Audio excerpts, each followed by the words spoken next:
करनी माता का मंदिर बीकानेर में एक देशनोक जगह है जहाँ पर माँ करनी का स्थान है। माँ करनी से हमारे को प्रेरणा मिली है। लाखों करनी सैनिक, करोड़ों लोग माँ करनी के भक्त हैं। लाखों करनी सैनिक पूरे विश्व के अंदर, हिंदुस्तान के अंदर उनके नाम को लेकर अपने जीवन की शुरुआत करते हैं। सुबह उठते हैं तो माँ करनी को प्रणाम करते हैं। और माँ का नाम, चाहे मेरी माँ हो, आपकी माँ हो, भारत माँ हो, करनी माँ हो, उसके नाम से कोई लिंक नहीं होता। माँ तो माँ है और माँ के आशीर्वाद के बगैर जीवन अधूरा है, ऐसा मेरा मानना। मैं 10 वर्ष की आयु से संघ की शाखाओं में जाता रहा और संघ से मैंने सीखा देशभक्ति, समाज सेवा। उनसे मैंने विद्यार्थी परिषद में काम करना सीखा और संगठन क्या होता है, विद्यार्थी जीवन में हम लोगों को कैसे समाज के बीच में काम करना चाहिए, सामाजिक और राष्ट्र के मुद्दे किस प्रकार से उठाना चाहिए, वो भी मैंने उस समय सीखा। मुझे ऐसा लगता था कि मुझे आवश्यकता है कि अब एक ऐसा संगठन और खड़ा होना चाहिए जो राष्ट्रहित में थोड़ा अपने अलग तरीके से अपने विचार रखता हो। तो करनी सेना का गठन हुआ। करनी सेना का आज से 2 वर्ष पहले गठन हुआ। मुझे कहने में आप बिल्कुल कोई ग्रेज नहीं है कि आज 10 लाख से अधिक करनी सैनिक देश के अंदर करनी सेना से जुड़े हैं। और हम लोग राष्ट्र से जुड़े हुए मुद्दे हों, समाज के मुद्दे हों, इवन बिजली पानी तक के मुद्दों को उठाने से हम कभी गुरेज नहीं करते। इस कोरोना काल के अंदर हम लोग लगातार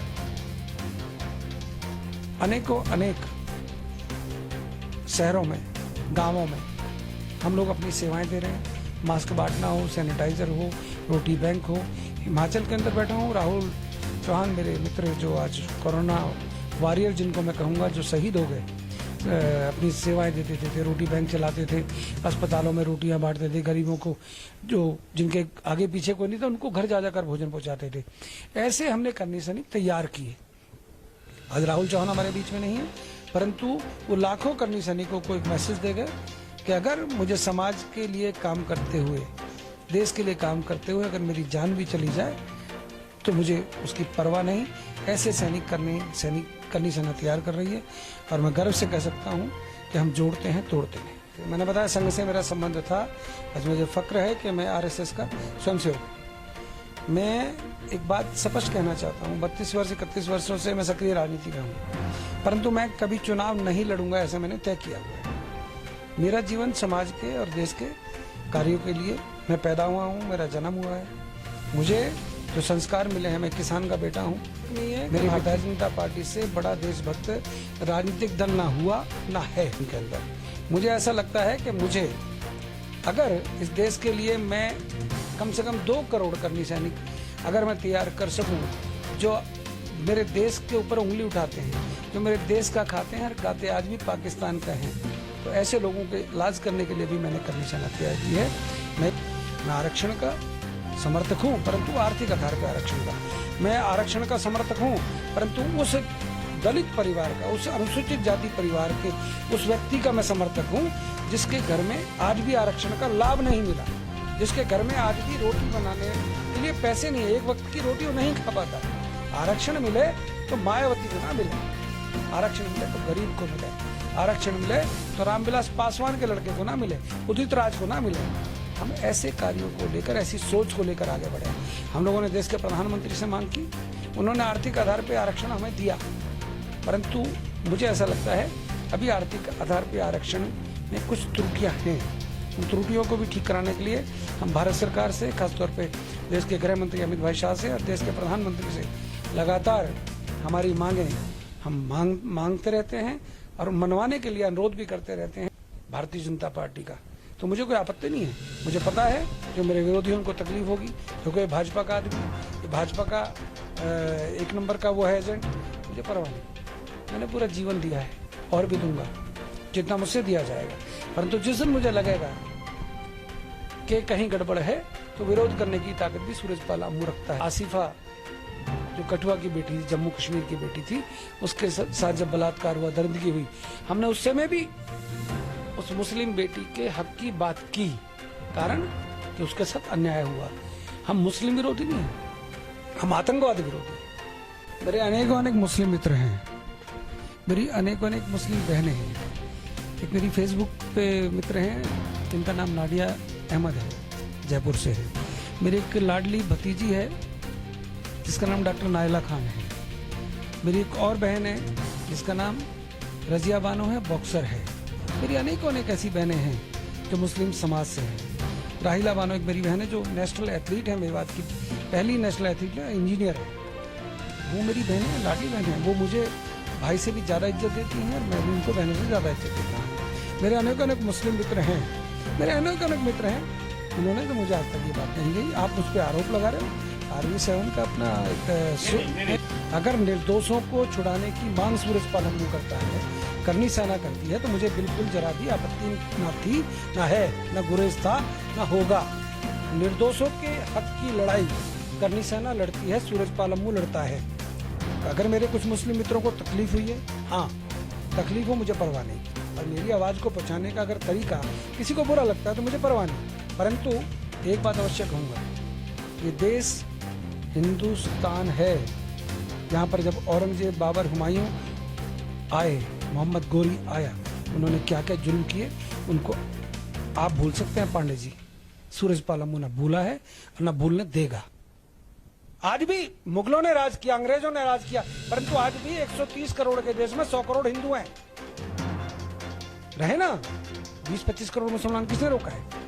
परंतु वो बांग्लादेश के रास्ते से अगर मान लो घुसपैठी अगर मेरे देश के अंदर घुसते हैं, और मेरा देश का जो सच्चा मुसलमान है, जो देशभक्त मुसलमान है, अगर वो उनके हक की रोटी पाकिस्तान का और बांग्लादेश का मुसलमान खाएगा तो सूरजपाल अम्मू को आपत्ति थी, है, रहे। अगर कोई ये सोचे कि नहीं साहब खाएंगे हिंदुस्तान का, खाएंगे पाकिस्तान का, तो भैया करनी सेना को तो आपत्ति थी, है, रहेगी। मुझे परवाह नहीं। मुझे दुबई से फोन आ रहे हैं, मुझे पाकिस्तान से फोन आ रहे हैं, मुझे हिंदुस्तान से अनेकों ने कॉल आ रहे हैं, मुझे जान से मारने की धमकी दी जा रही है। भैया मरना सबको एक दिन है। सूरजपाल अम्मू तो लिखवा क्या है, जीऊंगा तो देश के लिए, मरूंगा तो देश के लिए। देश के डॉक्टरों को मैं सैल्यूट करता हूँ। देश के लाखों डॉक्टर्स को सैल्यूट करना मेरा इसलिए बनता है कि आज कोरोना रूपी महामारी से जिस प्रकार से 420 से 22 डॉक्टर्स की जान गई, मैं उनको नमन करता हूं, उनको श्रद्धांजलि अर्पित करता हूं करनी सेना की ओर से।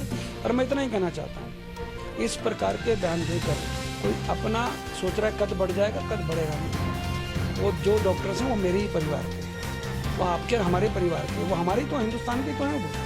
और अगर उनके ऊपर कोई क्वेश्चन मार्क लगता है तो देश के अंदर बड़े बड़े बुद्धिजीवी कहाँ कहाँ बैठे हुए हैं, कहाँ कहाँ गए हुए हैं।